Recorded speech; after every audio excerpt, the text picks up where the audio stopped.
जय हिंद दोस्तों, दीप ज्योति स्टडी में आप सभी का स्वागत है। आज हम आरआरबी एलपी टेक्नीशियन की सिलेबस की संपूर्ण जानकारी आपको देने वाले हैं, जिसमें एलपी के सिलेबस और टेक्नीशियन का सिलेबस क्या क्या होने वाला है, इन सभी के बारे में संपूर्ण जानकारी हम आपको देंगे कि आपको सिलेबस में क्या क्या पढ़ना है, क्या क्या नहीं पढ़ना है, कौन कौन सा सिलेबस होने वाला है। सभी ट्रेड के लिए अलग अलग सिलेबस है, नहीं है, इनके बारे में संपूर्ण आपको जानकारी देने वाले हैं। चलिए चलते हैं फटाफट बिना किसी देरी के, देखते हैं आरआरबी एलपी टेक्नीशियन सिलेबस के बारे में। सबसे पहले होता है इसमें सीबीटी 1 पेपर होता है, फिर होता है सीबीटी 2। सीबीटी 2 में आपका दो पार्ट होता है, एक होता है पार्ट ए और पार्ट बी।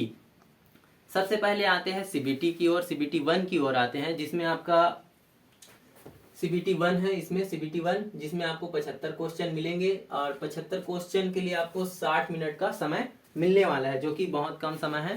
तो समय को मेंटेन करना होगा आपको और फटाफट आपको क्वेश्चन को सॉल्व करना होगा। निगेटिव मार्किंग की बात करें तो निगेटिव मार्किंग आपका रहने वाला है 1/3। ज़्यादा आपको निगेटिव मार्किंग नहीं लेना है, ठीक है।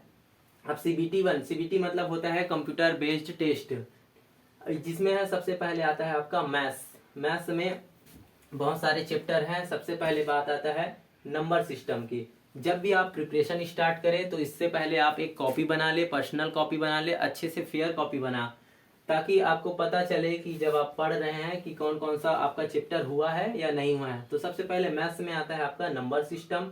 नंबर सिस्टम के बाद है आपका बोर्ड मास। बोर्ड मास के बाद आपका आता है डेसिमल। डेसिमल के बाद आपका है फ्रैक्शन। फ्रैक्शन के बाद आता है एलसीएम, फिर एचसीएफ, फिर आपका है रेशियो एंड प्रपोर्शन, फिर है परसेंटेज, फिर है मेंसुरेशन, फिर टाइम एंड वर्क, फिर है आपका टाइम एंड डिस्टेंस, फिर simple interest, compound interest, profit and loss, algebra है, फिर जियोमेट्री है, फिर आपका आता है ट्रिग्नोमेट्री, फिर स्क्वायर रूट्स, फिर है स्टैटिक्स, फिर एच कैलकुलेशन आपका आएगा, फिर कैलेंडर एंड लॉग, फिर है आपका pipes and system.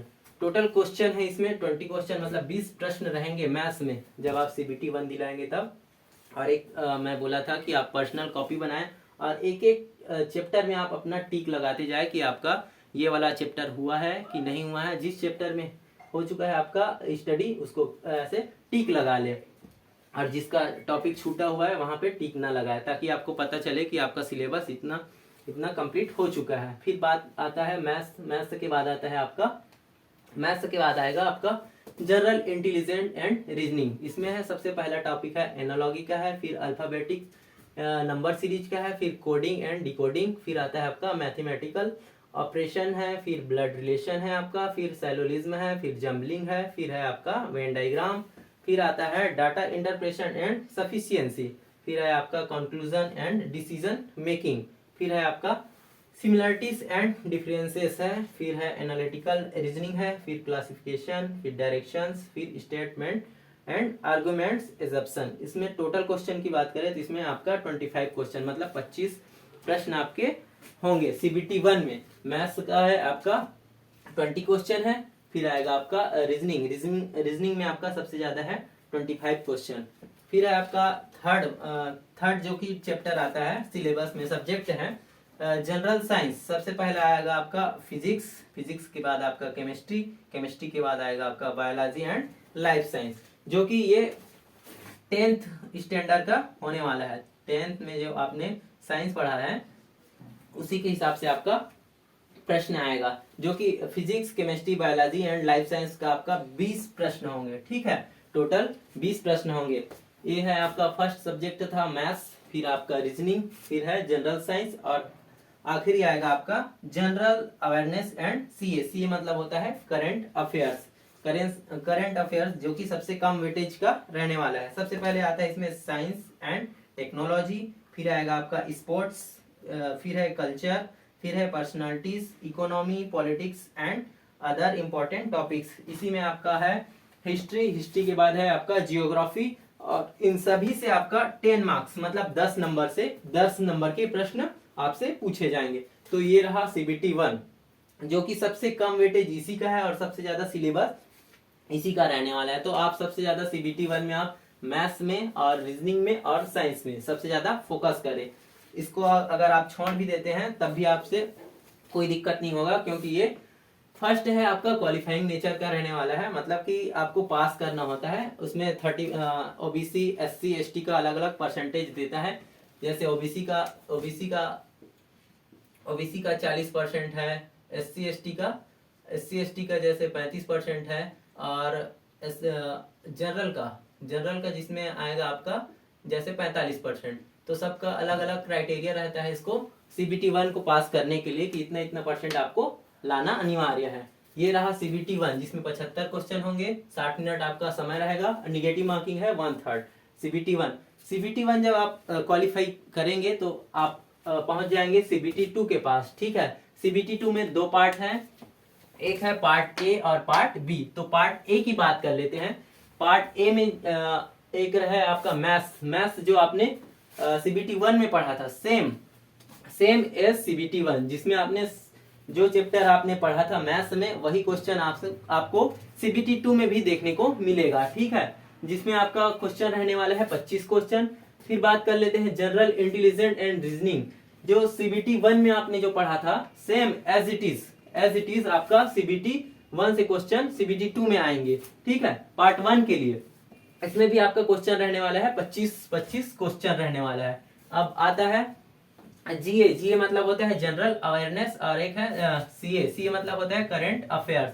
Same as it is CBT 1 के क्वेश्चन जो आपने पढ़ा था, science, sport, culture, personality, economic, politics and other important topics, जो कि 10 नंबर का आपका रहने वाला है। इसमें एक एक्स्ट्रा ऐड होता है आपका बेसिक साइंस एंड इंजीनियरिंग, जिसमें से भी कुछ टॉपिक ऐसा है जो हमने साइंस में फिजिक्स में पढ़ लिया है, जैसे कि यूनिट्स जो कि 11 के चैप्टर में है। यूनिट्स है, मेजरमेंट है, और आपका मास वेट एंड डेंसिटी है, वर्क पावर एनर्जी है, स्पीड एंड वेलोसिटी है, हीट एंड टेम्परेचर है, और एक है बेसिक इलेक्ट्रिसिटी, जो कि आपने 10th और 11th के साइंस के बुक में पढ़ा है आपने। ठीक है, बेसिक साइंस एंड इंजीनियरिंग में सबसे मतलब कि अलग थोड़ा सा है, एक है इंजीनियरिंग ड्राइंग जो कि कभी बच्चा पढ़ा नहीं होता, इंजीनियरिंग ड्राइंग है एक है, और इधर है आपका ऑक्यूपेशनल सेफ्टी एंड हेल्थ, इसके बारे में है।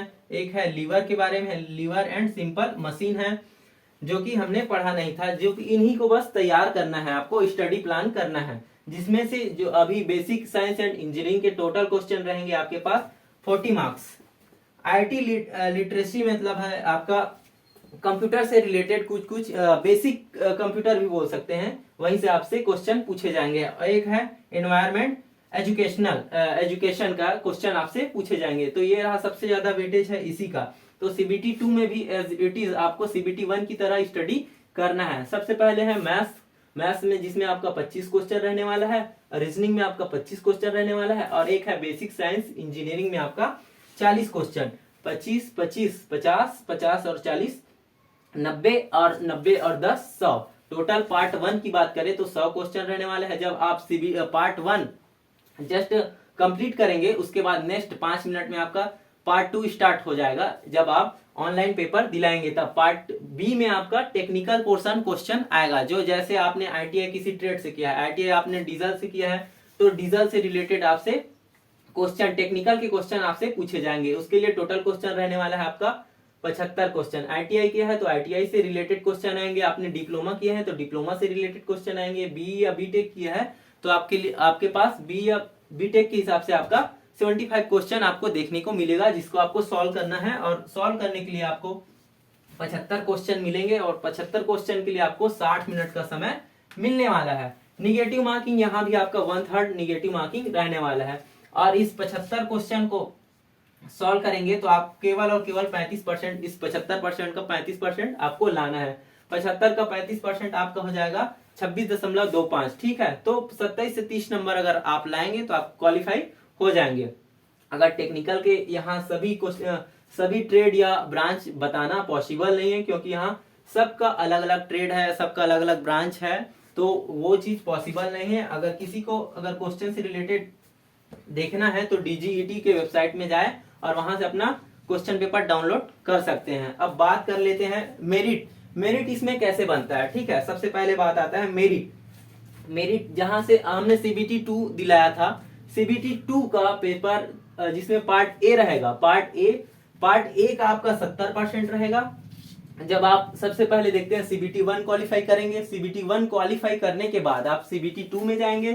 सीबीटी 2 में अगर जाएंगे तब पार्ट ए होगा और पार्ट बी होगा। पार्ट बी अगर आप क्वालिफाई करेंगे तभी आपका question paper part A check किया जाएगा, अन्यथा आपका पेपर चेक नहीं किया जाएगा और वहां से आप डिस्क्वालीफाई हो जाएंगे। ठीक है, अगर आप दोनों पेपर पार्ट बी और पार्ट ए क्वालिफाई करेंगे तब आपका नेक्स्ट पेपर जो कि होगा साइकोलॉजी। ठीक है, साइको का पेपर होता है एलपी के लिए, जिसमें एलपी में 30% आपका वेटेज लिया जाता है। पार्ट ए का आपका 70% वेटेज लिया जाएगा और साइको का आपका 30% वेटेज लिया जाएगा। टोटल होगा आपका 100%।